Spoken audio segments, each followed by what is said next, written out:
Welcome back to Rick's Reflections, where we take a look at the upcoming Sunday Gospel reading and see how it applies to our lives today. And this Sunday is such a great reading because we see that Jesus is taking his disciples away to Capernaum, and they're kind of talking on the way amongst themselves.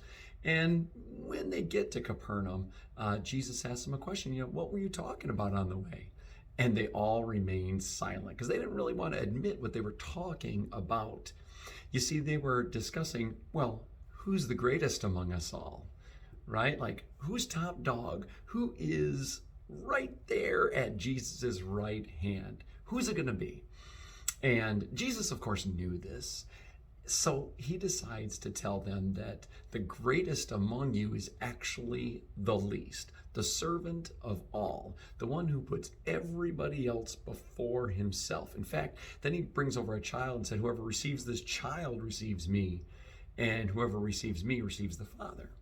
What's interesting about this is that use of a child, saying that it's not just adults that we have to serve, but it is even the children. I know some days when I get home from work and it's been a long day, the last thing that I want to do is serve everybody else. I just want a little bit of peace, a little bit of relaxing, some time to myself.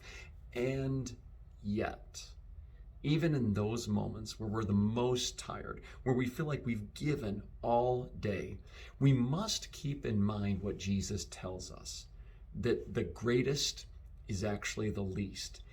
He didn't say when you have enough energy, the greatest is the least. He didn't say when you're ready. He just said the greatest is the least.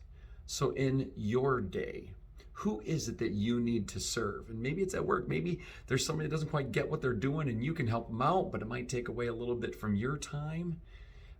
But the greatest must be the least. And Jesus shows us this when he washes the feet of the disciples, which we'll see later on. But we must be servants. We must serve all others. Let us today open our eyes to who needs our help. Thank you so much for joining us. We look forward to seeing you next time on Rick's Reflections.